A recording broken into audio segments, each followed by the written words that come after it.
Today's episode is a special one. While we've been following the emotional and medical story arcs of families navigating spinal cord injury, this conversation steps outside that path to spotlight something extraordinary, groundbreaking discoveries in non-invasive nerve regeneration. That's right, we're joined by Lari Williams, a participant in the NervGen Phase 1b/2a clinical trial for NVG 291, a therapy designed to promote spinal cord healing in ways once thought impossible. Lari shares his journey from the mountain biking accident that caused his injury to the decision to enroll in a pioneering clinical trial and the physical, emotional, and psychological road that followed.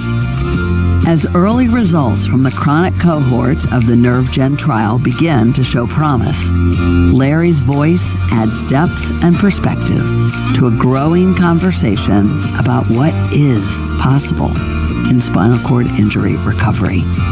This is a story about risk, resilience, and the kind of hope that lives at the intersection of science and human determination. Stay tuned. I am blessed to introduce you to Lari Williams.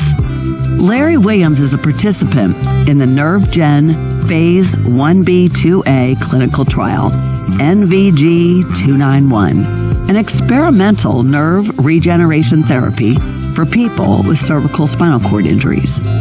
While little is publicly known about Lari's background, he was enrolled at the Shirley Ryan Ability Lab in Chicago as part of a select group testing this treatment. The trial, launched in late 2023, is studying the effects of NVG 291 on motor function in both chronic and subacute SCI patients. Early results from the chronic cohort have shown promising gains in hand-muscle connectivity, and Lari's involvement places him at the center of a pioneering effort to restore function and hope after paralysis. Welcome, Lari. Thank you, Louise. It's so good to have you here, and I cannot wait to plunge into your experience behind the scenes. But before we get into the NVG 291 trial, could you tell us a bit about you and your spinal cord injury, when it happened, how it happened, and what those early days were like for you? Sure. Well, it was Sunday afternoon, November 6th of 2022. I was an avid mountain biker. The weather was perfect, about 70 degrees, and I had gone to a local park and was riding in the woods for several hours.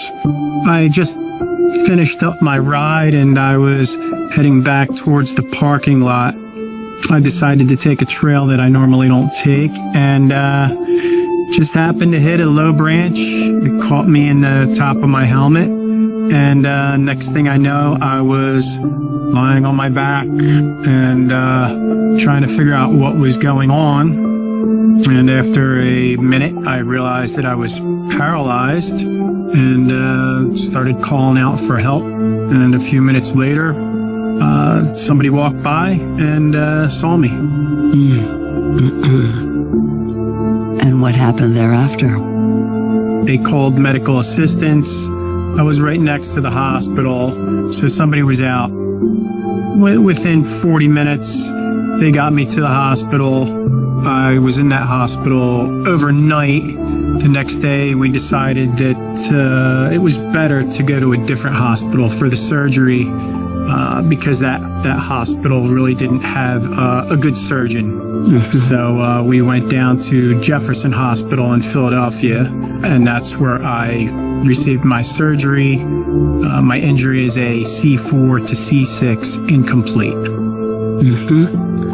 Yeah, thank you for that. And also the reality. And as we remind our listeners of the profound truism that less than half of 1% of all hospitals in the United States have spinal cord injury expertise. And here you were C4, C6 and having to be transferred. when your body is in such a fragile, unstable state. And that was just two years ago. Yeah. Hindsight's always 20/20. You always think about what I could have done differently that day. And really there's who knows what decides these things and how they happen and why they happen. I just try to keep moving forward, Yeah. Larry, I'm wondering if you could also paint a picture for us about what you were doing in your life, like where you worked. I know you loved mountain biking, but what profession did you have? Can you share that with us? Yeah, I was working for a national tire wholesaler. I like staying active and driving, so it was a good job for me. It was a good workout in the warehouse during the day, loading trucks. And then for the second half of the day, I would jump in the truck and go on a drive and deliver tires to our clients, which would be car dealerships within an hour's range of our warehouse. Mm-hmm. And I believe you had shared that you love to work out. Yes. I like staying active and being outdoors, riding a mountain bike, taking my dogs to the park. I like to keep moving. And as long as I'm outside doing something, I'm happy. Mm-hmm.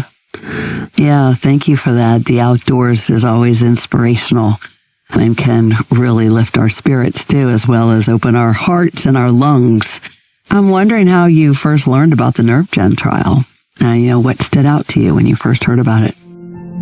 I think I first heard about it on a Facebook group, a spinal cord injury group. Somebody had mentioned it, and I saw a link for an email. I shot an email out. They got back to me. I was connected with someone from Shirley Ryan that was part of the team. It was Celine. She asked me a few things to send her a video of me walking a little bit with a walker. Could I do a key pinch with my fingers? It just went from there. So that was all over the phone, and then you sent the video, and what happened thereafter with regard to enrollment? After that, they told me that I had a pre-qualification, and they had mentioned that if I could get out to Chicago from my hometown, Philly, that they would have lodging for me, put me in a hotel. I would just have to take care of airfare, and then I talked to my wife about it, and I did a GoFundMe to get some money together, and I went out. And once I got there, then there were a little bit more qualifications that I had to complete before I was fully accepted into the trial. Mm-hmm. And those qualifications were, if you remember, and what month was this and what year? This was April 15th of 2024. Mm-hmm. And I basically, it was kind of like a small physical test. They wanted to see me walking with the walker. They did some tests with strength with my arms and my legs, flexion and mobility of my hands and my feet. And they took some blood, basically a mini physical. The toughest part about qualifying that some people couldn't go forward anymore was the electrophysiological testing. Basically, it's like getting zapped with a cattle prod. They try to send an electrical signal through you to see if there's a connection. And if you can withstand that jolt so many times, you say, yeah, I'm in. And then it would continue from there. But some people weren't able to get past that part, and they bowed out. Mm-hmm. And were they not able to get past that part because, as best as you know, because there was not enough of the electrical connectivity, or because of the jolt or the pain? Can you share that with us? Yeah, it was because of the jolt and the pain that they said they couldn't handle anymore. I mean, it was pretty intense. I can only compare it akin to if you've ever fallen on the pavement and smacked the back of your head to where a jolt goes through your head and your whole body. Just imagine that happening to you. And then, through all of the testing, I mean, they would do it hundreds of times. So, it was pretty brutal. Did you get a readout from that physiological electrical testing of how it is that your body would light up or what was possible or potential? Did you know anything more about your body from that test that you withstood?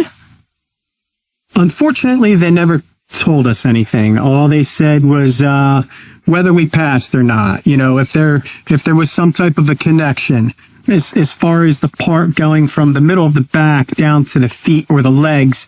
They wanted to make sure that there was some type of connection there. I think everybody had the connection from their neck to their hands.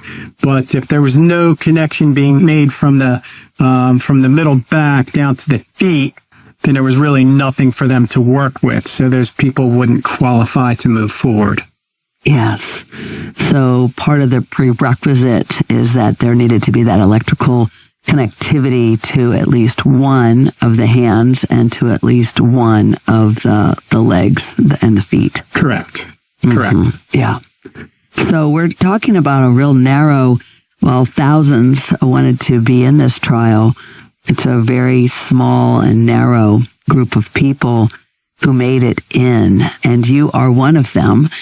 And thank you for sharing that with us. Is there anything else that you remember that you think would be of value for people to understand about what hoops you went through to qualify? Anything else? I look at it this way, they had me pack up all my things.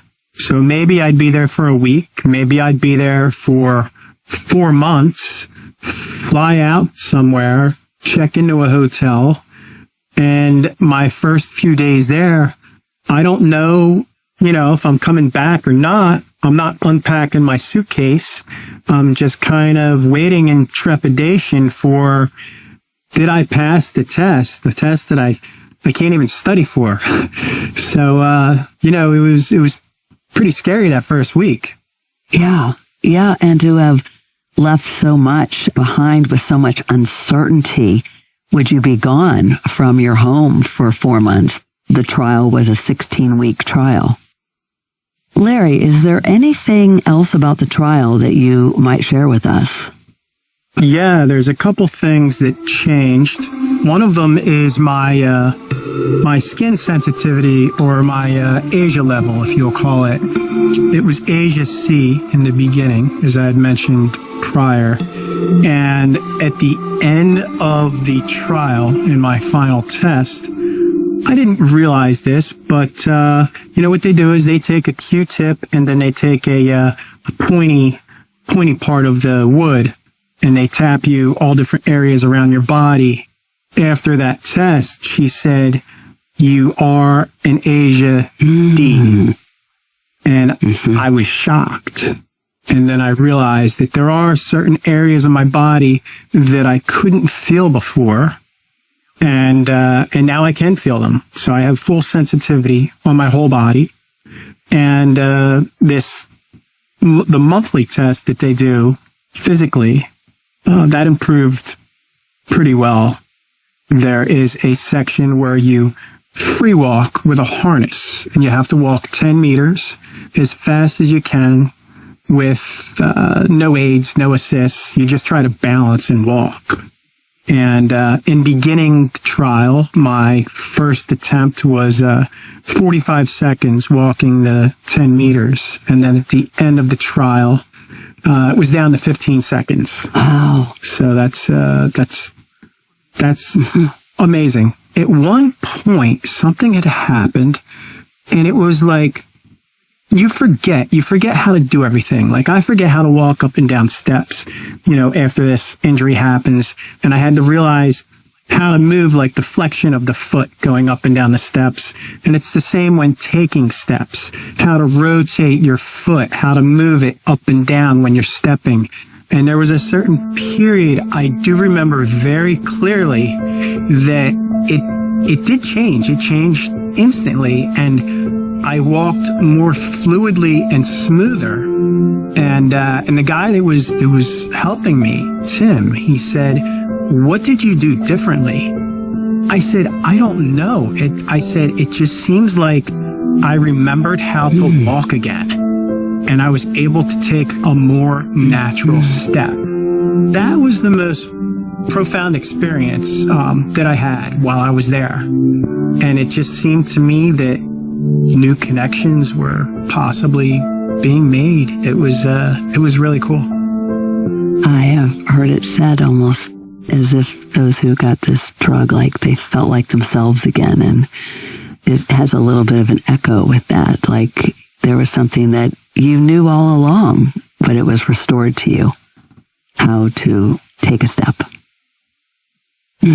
Yes, absolutely. Can you share with us what your level of injury beyond, or if there's anything else to share around C4 to C6 incomplete? Did you have an Asia rating? Yeah, when I went to Chicago, I was in Asia C. And what did that allow you to do before you began the trial as it relates to your arms, hands functionality? So when I went there, I was kind of weak. I could probably walk, say, maybe a couple 100 feet with a regular walker, really slow. I had just started using dumbbells to work out with. I started with like 2.5 pound dumbbells. And by the time I went there, I think I had like 20 pound dumbbells, and the walking was really slow, and I could ride a recumbent bike maybe for like 5 minutes, 10 minutes at a slow pace. And I noticed that I would have like a spasticity in my feet. They would start to shake after that, 5 or so minutes of riding the bike when I went out there. And I had never been on a treadmill before I went there. I know in the message or the brief time interaction that you and I had before today that you had shared with me just in message form that you had been in a hospital that didn't have spinal cord injury expertise, and then they discharged you and you had to go to a nursing home. There wasn't any, great rehab, and then you were kicked out of rehab because you plateaued or they couldn't do anything.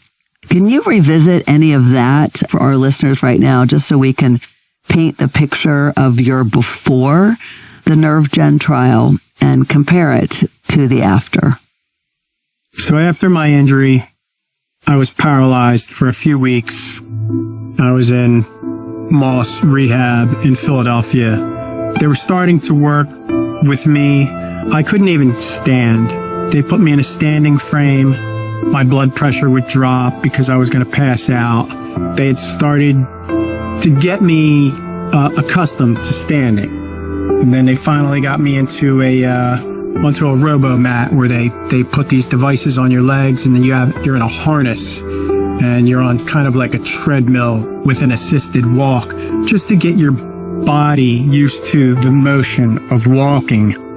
My wife had contracted COVID, and they put me on lockdown in my room, so I wasn't able to do any therapy for 10 days. And then once the lockdown was over, 2 days later, my roommate had contracted COVID, and they put me on lockdown again. So the insurance company had said, "You're not making any progress." So they kicked me out of the rehab, and I was forced to go to a nursing home. In a nursing home, that's where they got me standing and started to walk with a walker. I was in there for a few months. And when I came home, I was still so weak that I was sleeping in a hospital bed in my dining room, and I didn't have the strength yet to even turn over in the bed. That was pretty rough. I just kept, I said, I don't want to be here. And I tried to do what I could, but, when you're weak as a kitten, you really don't have anything to work with. And I thank God that, within, I'd say 6 months of that time is when I was leaving for Shirley Ryan. So that crucial 6 months, I was able to get from not being able to do anything to getting on an airplane and going to Chicago. Things could have gone differently. Yeah.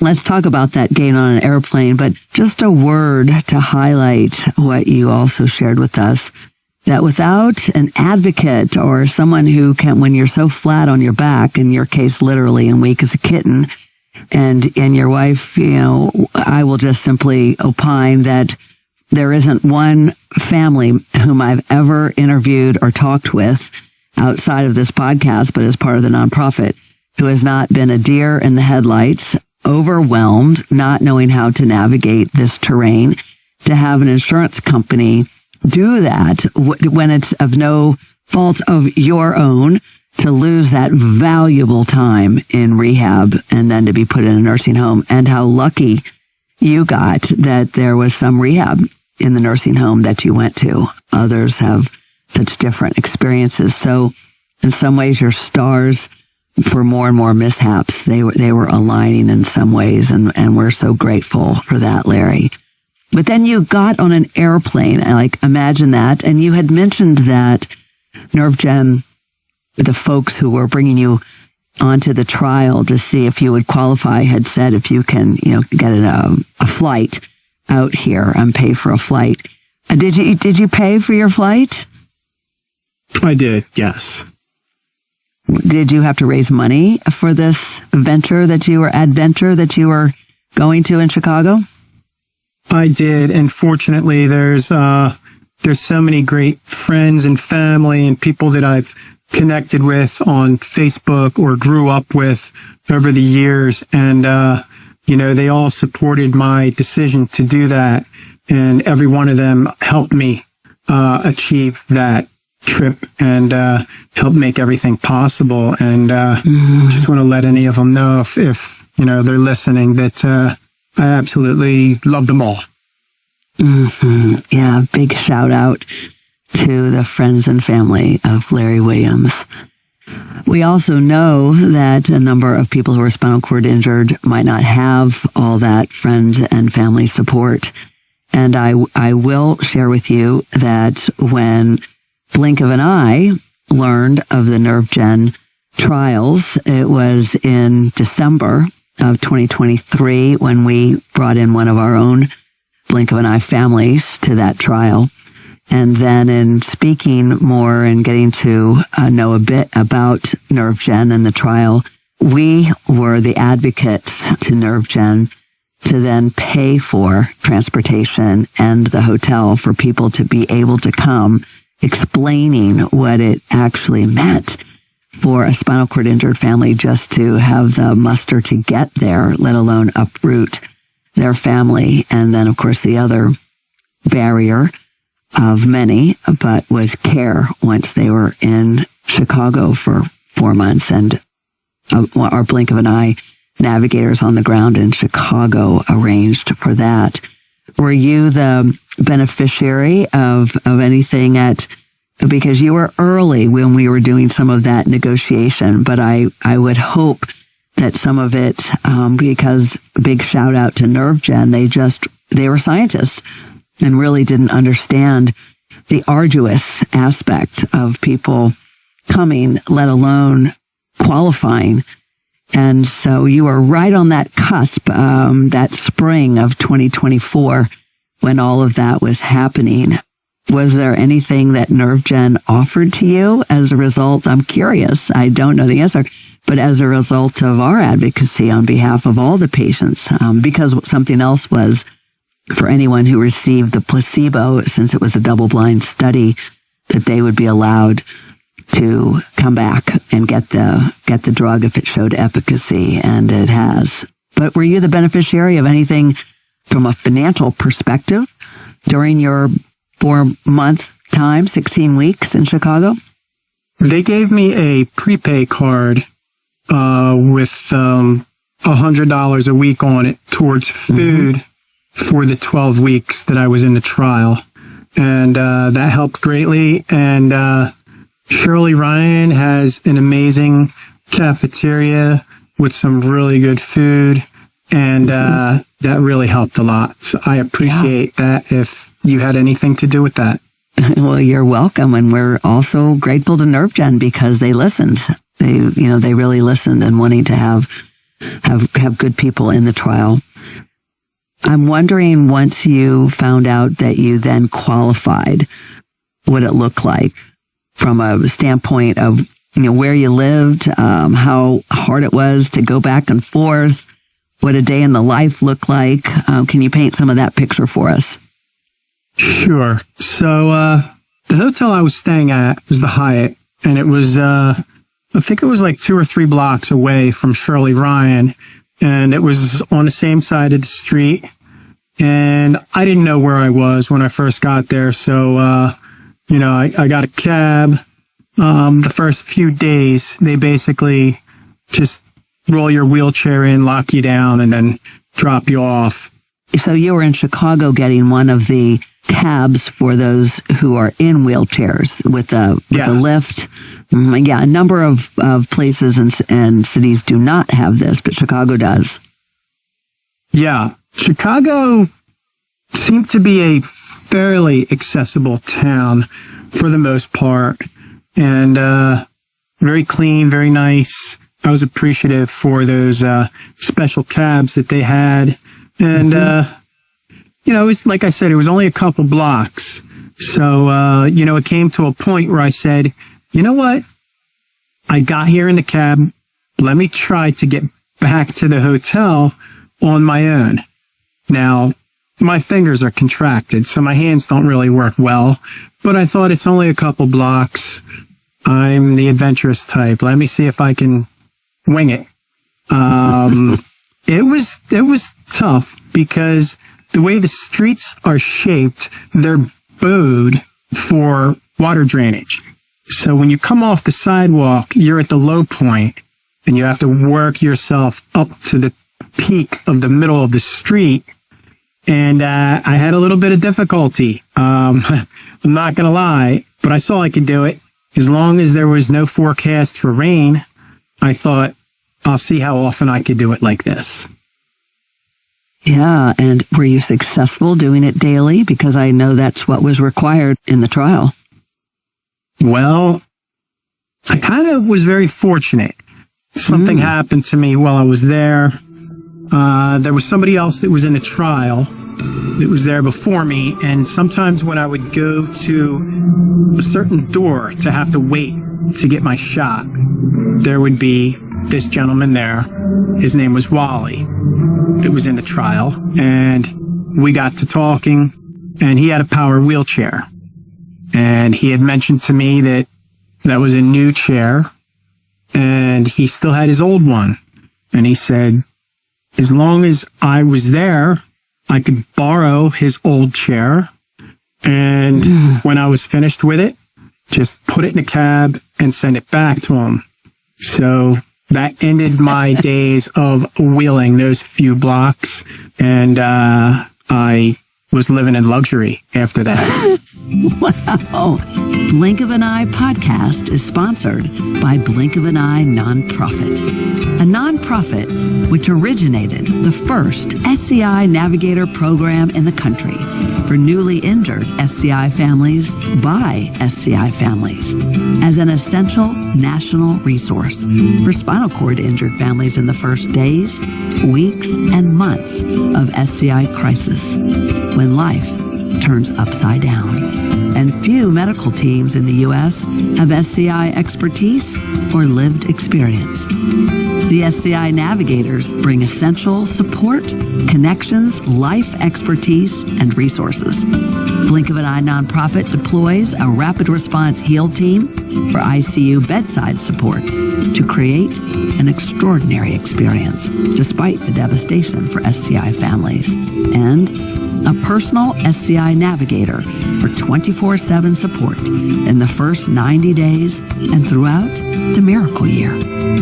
Blink of an Eye nonprofit also provides a multidisciplinary wraparound team and SCI expert medical panel. Stay tuned for their launch of the first National Digital Resource Library, the SCI Playbook, chock full of essential SCI information and trauma-informed responses for the first hours, days, and months after injury. To find out more, get involved, or to make a donation, visit www.blinkofaneye.org.